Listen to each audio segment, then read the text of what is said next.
Ask the next question, then I can pay you. Is there any, like, you said that was a hard decision you make. Is there any, like, other, like, close to your heart decisions, like, that just kind of, that's you, besides, like, WorldCom? Most of the tough ones, good question, by the way. Or is it good answer, good answer? No, that was during the Family Feud segment. Most of the really hard questions or things that I had to deal with or that I agonized over were personnel decisions, because I knew they were affecting other people's lives. I'm really not into conflict. You know, some people love conflict and they love wading into, arguments, and that's never been me. And so the decision that I had to make that I just discussed was one that was tough, because these were people who had worked with me side by side for 3 or 4 years, that had worked 60, 70, 80-hour weeks.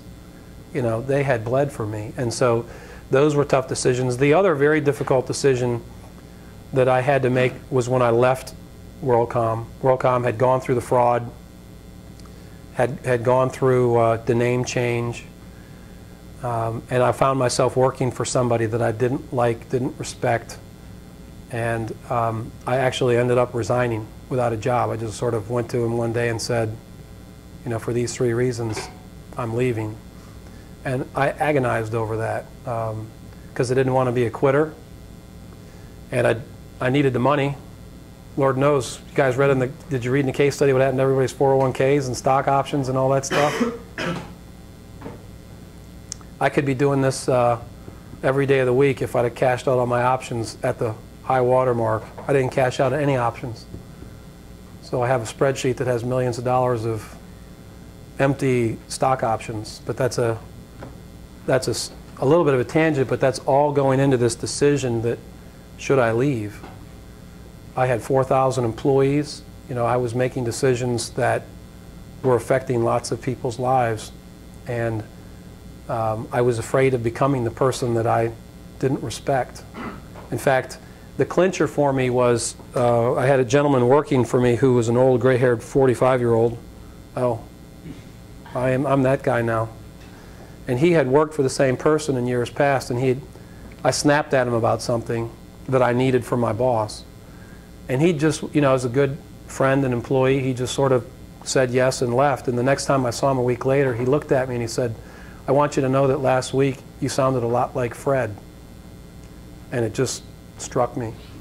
I'm going to wind up just like this guy. And that's another tangential lesson to learn, is you're going to be influenced by the people that you work with. So find environments that are going to make you a better person, not a worse person.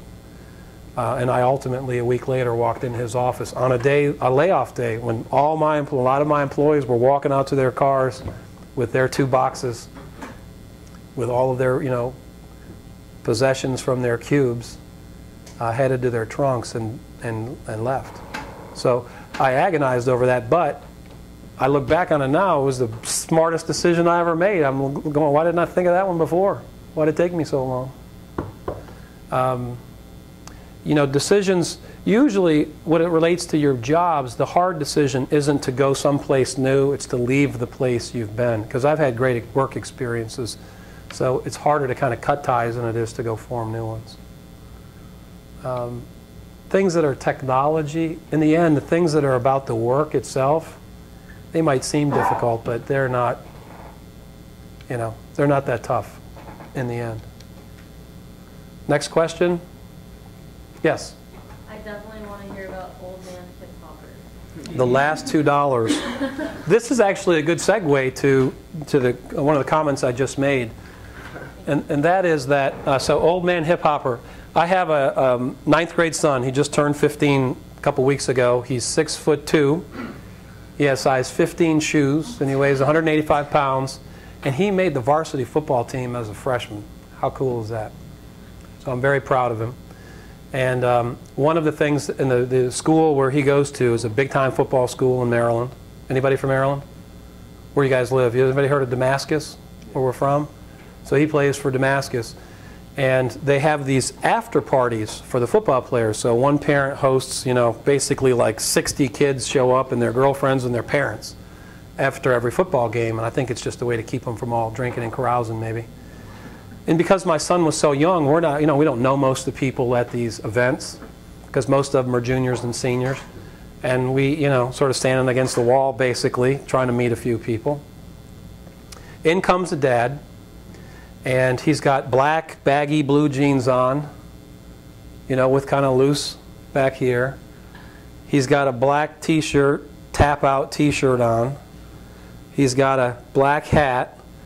Do me a favor, take your hat. That's a Yankees hat, right? No, DC. Oh, it's a DC. No, turn it forward. Now you got the nice flat bill. I want you to jack it up about 40 degrees. Now turn it sideways like this. Yeah, that's good. Right there. Could you believe that this dad had a hat on looking like that? It might have been a tap-out hat, I don't remember, but he looked like the silliest thing I had ever seen. He's like my age. And so I looked at my son and I just said, dude, if I ever walk out of the house dressed like that, pull me back and explain to me I'm not 20 anymore. Why would a 45 or 50-year-old guy walk out of the house dressed like he's a urban rap legend? Maybe. Probably one part midlife crisis, but the other part is influence, right? Why do you guys dress the same? Why do you listen to the same music? It's the influence that we have over each other. And that's really what the old hip-hop, the most powerful force in business is influence. One of the great lessons GE taught me when I was early in my career, they actually sent me to a class called Leadership Through Influence. And the basic premise of this class was, don't rely on your title to get things done. Rather, rely on the merit of your argument. If you can't, and this is a lesson that you have to learn. The reason why they taught that, actually, I think, was that Jack Welch was in the process of flattening GE's organizational structure.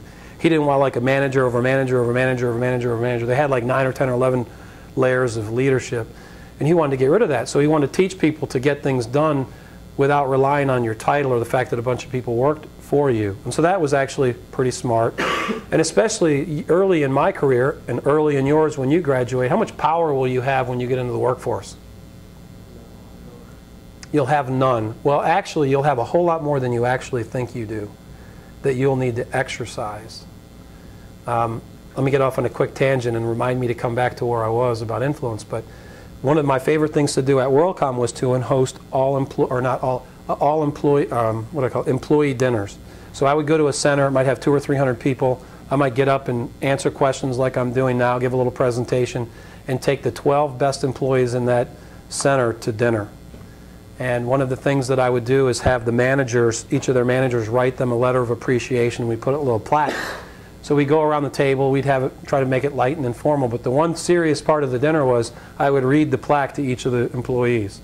So I would look you in the eye and I would read this letter that I'd never read before. It was always fun not to read them until I read them out loud.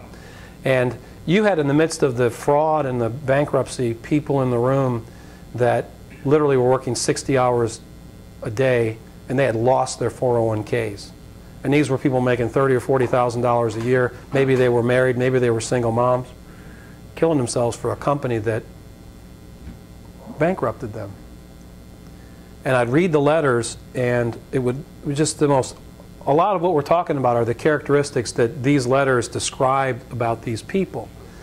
And one of the things that always struck me, and I would make somebody be the bean counter at the table, and I would say, every time I read the word lead or leadership in this letter, I want you to record a number for me.